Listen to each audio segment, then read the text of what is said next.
مختلف انداز اپناتے ہیں، مختلف رویے اختیار کرتے ہیں، مختلف کلام اور گفتگو کرتے ہیں، لیکن میں تو کہتا ہوں کہ جب میں نبی کے سیرت نگاری کے سمندر کے لہروں پہ تیرتا ہوں، جب میں نبی کی سیرت کے آسمان کے ستاروں کی چمک اور دمک کو دیکھتا ہوں، جب میں نبی کی سیرت کے گلدستے کے پھولوں کی پتیوں کے مہکوں کو سونتا ہوں، تو میں تو یہ سوچنے پر مجبور ہو جاتا ہوں کہ میں اس نبی کے سیرت نگاری کی ابتدا کہاں سے کروں؟ کیوں؟ میں نے تو تاریخ کے اوراق کی برق گردانی کی، میں نے تو تاریخ و سیر کے صفحات کو کھول کر دیکھا ہے۔ حضور فرماتے ہیں کنت نبیا وآدم بین الماء والطین، میں تو اس وقت بھی نبی تھا جب آدم ابھی پانی اور مٹی کے درمیان تھے۔ تو پھر بتائیے میں اس نبی کے سیرت نگاری کی ابتدا کہاں سے کروں جو پانی سے بھی پہلے ہے، جو مٹی سے بھی پہلے ہے، جو نور و بشر سے بھی پہلے ہے، جو شمس و قمر سے بھی پہلے ہے، جو شجر و حجر سے بھی پہلے ہے، جو حور و غلمان سے بھی پہلے ہے، جو ہر کہکشاں سے بھی پہلے ہے، جو سارے جہاں سے بھی پہلے ہے۔ میں اس نبی کے سیرت نگاری کی ابتدا کہاں سے کروں کہ کائنات کے روئے زمین پر جس کی عظمت کے ڈنکے مجھے ہر جگہ بجتے نظر آتے تھے، میں نے اس کی عظمت کے ڈنکے روئے زمین پہ دیکھا، روئے زمین سے پہلے عالم ارواح میں دیکھا، عالم ارواح سے آگے چل کر عالم برزخ میں دیکھا، عالم برزخ سے آگے چل کر عالم محشر میں دیکھا، عالم محشر سے آگے چل کر پل صراط میں دیکھا، پل صراط سے بھی گزر کر میں نے در جنت کے جبین پہ دیکھا، جنت کے دروازوں سے بھی اندر جا کر میں نے جنت کے دور اور دیواروں پہ دیکھا، میں نے جنت کے محلوں کے لہروں پہ دیکھا، میں نے جنت کے ہیرے اور موتیوں پہ دیکھا، میں نے جنت کے پھولوں کے جبینوں پہ دیکھا، میں نے جنت کے خلمانوں کے سینوں پہ دیکھا، میں نے لوح و قلم کی پیشانی پہ دیکھا، میں نے عرش معلیٰ کے پائے پہ دیکھا، میں نے سدرۃ المنتہا کی لا منتہا پہ دیکھا، وہ تحت الثری سے لے کر عرش معلیٰ تک میں جہاں جہاں بھی نظریں دوڑاتا جاؤں، یا تو مجھے ذکر خدا نظر آتا ہے یا مجھے ذکر مصطفیٰ نظر آتا ہے۔ سبحان اللہ۔ دوستو توجہ ہے، میں اس نبی کے سیرت کے کس عنوان کو کھولوں اور کس پہلو کو آپ کے سامنے بیان کروں۔ میرے نبی کی سیرت کا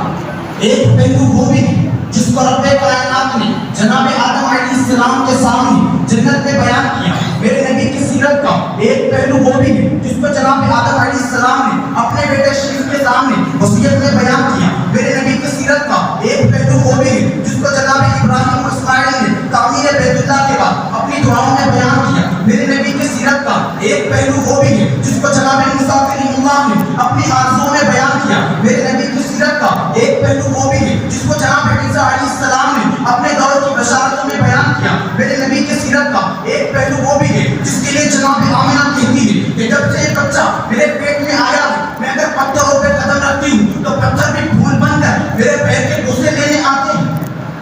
میرے نبی کی سیرت کا ایک پہلو وہ بھی ہے جس کے لیے جناب آمنہ کہتی ہے کہ جب سے یہ بچہ میرے پیٹ میں آیا ہے، میں اگر شجر و حجر کے قریب سے گزرتی ہوں تو شجر و حجر پہ جھک کر مجھے سلام کرتے ہیں۔ میرے نبی کی سیرت کا ایک پہلو وہ بھی ہے جس کے لیے جناب آمنہ کہتی ہے کہ جب سے یہ بچہ میرے پیٹ میں آیا ہے، میں اگر رات کو بستر پر جاتی ہوں تو آسمان کے چاند و ستارے بھی جھک کر مجھے سلام کرتے ہیں۔ میرے نبی کی سیرت کا ایک پہلو وہ بھی ہے جس کے لیے جناب آمنہ کہتی ہے کہ جب سے یہ بچہ میرے پیٹ میں آیا ہے، میں اگر بکریاں چرانے جاتی ہوں تو ساری بکریاں ادب سے سر جھکا کر میرے پیچھے آ جاتی ہیں، کوئی بکری بھی مجھ سے آگے نہیں جاتی۔ میرے نبی کی سیرت کا ایک پہلو وہ بھی ہے جس کے لیے جناب آمنہ کہتی ہے کہ جب سے یہ بچہ میرے پیٹ میں آیا ہے، میں اگر کنویں پر پانی بھرنے جاتی ہوں تو کنویں کا پانی بھی ابھر ابھر کر میرے پیر کے بوسے لینے آتا ہے۔ میرے نبی کی سیرت کا ایک پہلو وہ بھی ہے کہ میرے پیغمبر کے پیدائش کے وقت اگر اندھیرا ہو تو اتنا نور پھیل جائے کہ چراغ کی ضرورت بھی پیش نہ آئے۔ میرے نبی کی سیرت کا ایک پہلو وہ بھی ہے کہ میرا پیغمبر اگر چہرہ کھولے اللہ کو ضحیٰ کی قسمیں اٹھانا شروع کر دے۔ میرے نبی کی سیرت کا ایک پہلو وہ بھی ہے کہ میرا پیغمبر اگر زلفیں کھولے اللہ واللیل اذا سجا کی قسمیں اٹھانا شروع کر دے۔ میرے نبی کی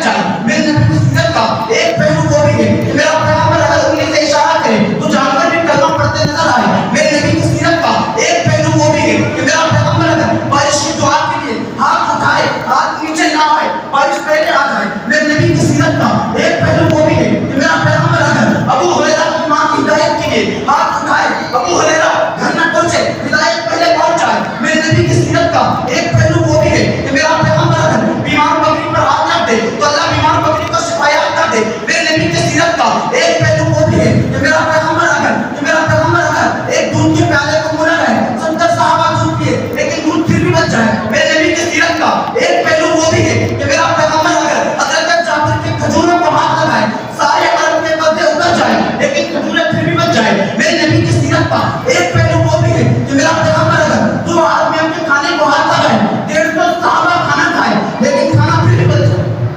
تو پھر میں کیوں نہ کہوں یہ تو وہ موضوع ہے, یہ تو وہ عنوان ہے, یہ تو وہ سمندر ہے, یہ تو وہ کوہ گرا ہے, یہ تو وہ کوہ گرا ہے جس کے لیے میرے جیسا طالب علم نہیں بلکہ ساری دنیا کے علماء, شعراء, ادباء, بلغاء, فصحاء, اتقیاء, اصفیاء,